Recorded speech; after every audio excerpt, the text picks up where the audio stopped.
Unfortunately, the hems were the anchors that slowed us down, Michael answered. They were either too comfortable or too afraid to change. Some of our hems changed only when they saw the sensible vision we painted that showed them how changing would work to their advantage. Our hems told us they wanted to work in a place that was safe, so the change needed to make sense of them and increase their sense of security. When they realized the real danger of not changing, some of them changed and did well. The vision helped us turn many of our hems into haws. What did you do with the hems who didn't change? Frank wanted to know. We had to let them go, Michael said sadly. We wanted to keep all our employees, but we knew if our business didn't change quickly enough, we would all be in trouble. Then, he said, the good news is that while our hearts were initially hesitant, they were open-minded enough to learn something new, act differently, and adapt in time to help us succeed. They came to expect change and actively look for it. Because they understood human nature, they helped us paint a realistic vision of new cheese that made good sense to practically everyone. They told us they wanted to work in an organization that gave people the confidence and tools to change. And they helped us keep our sense of humor as we went after our new cheese. Richard commented, You got all that from a little story? Michael smiled. It wasn't the story, but what we did differently based on what we took from it. Angela admitted, I'm a little bit like him. So for me, the most powerful part of the story was when Hall laughed at his fear and went on to paint a picture in his mind where he saw himself enjoying new cheese. It made going into the maze less fearful and more enjoyable. And he eventually got a better deal. That's what I want to do more often. Frank grinned. So even hems can sometimes see the advantage of changing. Carlos laughed, like the advantage of keeping their jobs. Angela added, or even getting a good raise. Richard, who had been frowning during the discussions, said, My manager's been telling me our company needs to change. I think what she's really telling me is that I need to, but I haven't wanted to hear it. I guess I never really knew what the new cheese was that she was trying to move us to, or how I could gain from it. A slight smile crossed Richard's face as he said, I must admit I like this idea of seeing new cheese and imagining yourself enjoying it. It lightens everything up. When you see how it can make things better, you get more interested in making the change happen.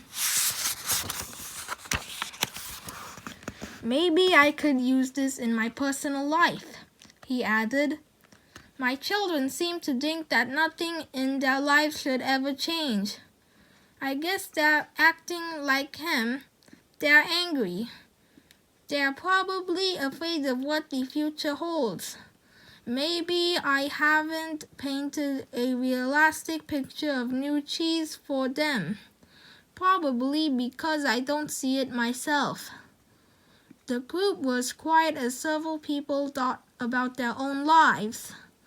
Well, Jessica said, most people here have been talking about jobs, but as I listened to the story, I also thought about my personal life. I think my current relationship is old cheese that has some pretty serious mold on it.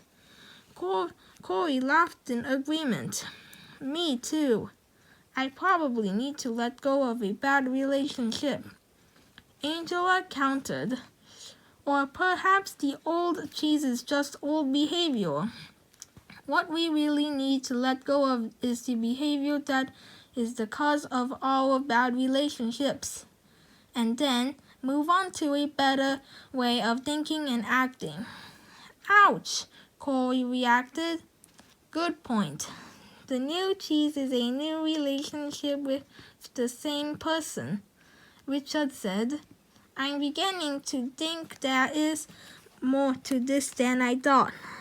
I like the idea of letting go of old behavior instead of letting go of the relationship.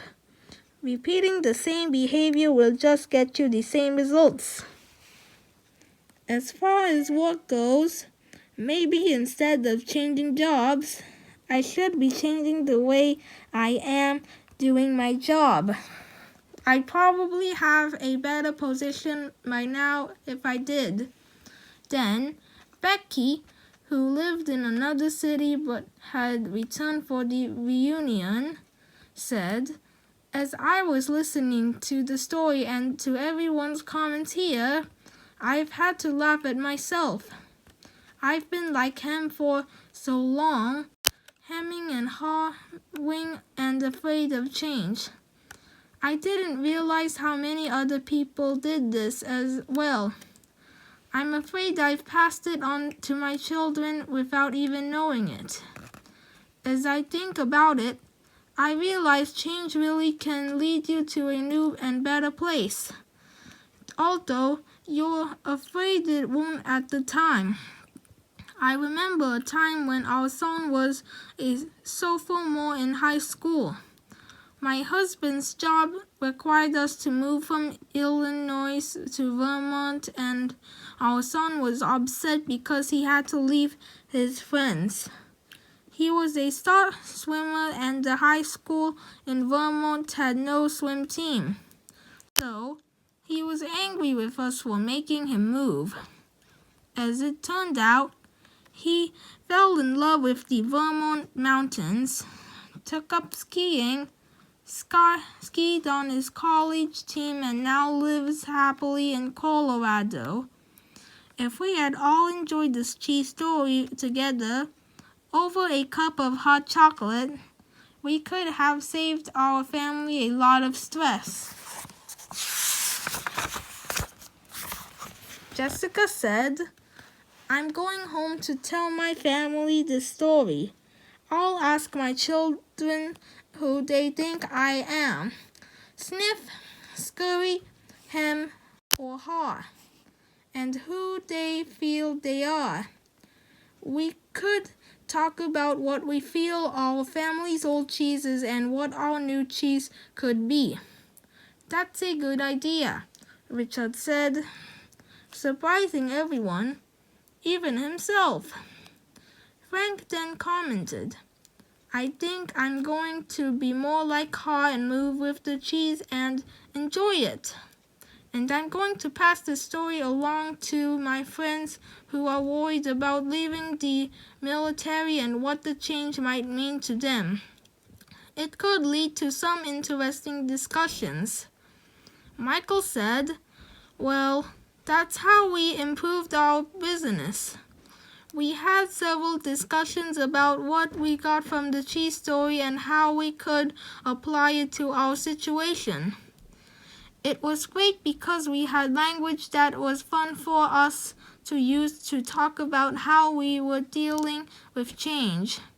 It was very effective, especially as it spread deeper into the company. Nathan asked, what do you mean by deeper? Well, the further we went into our organization, the more people we found who felt they had less power. They were understandably more afraid of what the change imposed from above might do to them. So, they resisted change. In short, a change imposed is a change opposed. But when the cheese story was shared with literally everyone in our organization, It helped us change the way we looked at change.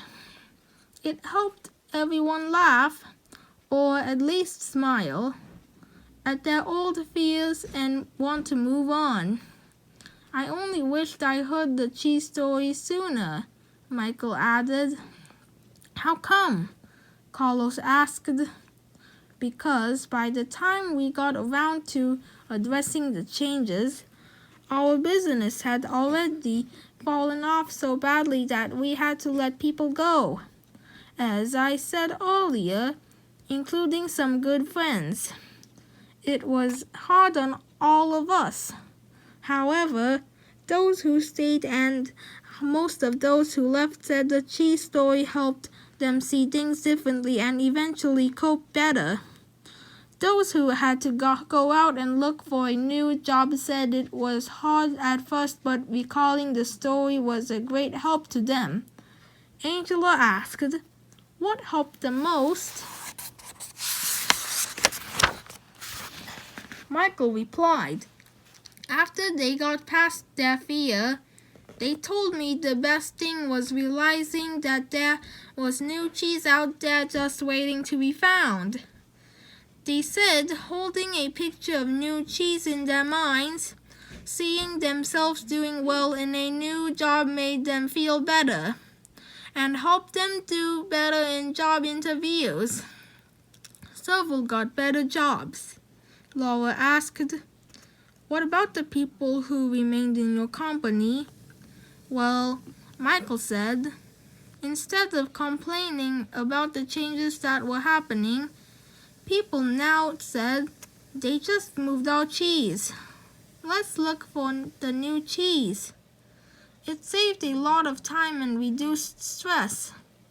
Before long, the people who had been resisting saw the advantage of changing. They even helped to bring about change. Corey said, "Why do you think they changed?" "They changed after the peer pressure in our company changed." He asked, "What happens in most organizations you've been in when a change is announced by top management? Do most people say the change is a great idea or a bad idea?" "A bad idea," Frank answered. "Yes," Michael agreed. "Why?" Carlos said, "Because people want things to stay the same and they think the change will be bad for them. When one person says the change is a bad idea, others say the same. Yes, they may not really feel that way," Michael said, "but they agree in order to fit in. That's the sort of peer pressure that fights change in any organization." Becky asked, "So how were things different after people heard the cheese story?" Michael said simply, "The peer pressure changed. No one wanted to look like him." Everyone laughed. They wanted to sniff out the changes ahead of time and scurry into action, rather than get hemmed in and be left behind. Nathan said, "That's a good point. No one in our company would want to look like him. They might even change. Why didn't you tell us this story at our last reunion? This could work." Michael said, "It does work. It works best, of course, when everyone in your organization knows the story, whether it is in a large corporation, a small business, or your family, because an organization can only change when enough people in it change." Then he offered one last thought. "When we saw how well it worked for us, we passed the story along to people we wanted to do business with, knowing they were also dealing with change. We suggested we might be their new cheese, that is, better partners for them to succeed with. It led to new business. That gave Jessica several ideas and reminded her that she had some early sales calls in the morning. She looked at her watch and said, "Well, it's time for me to leave this cheese station and find some new cheese." The group laughed and began saying their goodbyes. Many of them wanted to continue the conversation but needed to leave. As they left, they thanked Michael again. He said, "I'm very glad you found this story so useful, and I hope that you will have the opportunity to share it with others soon." The end.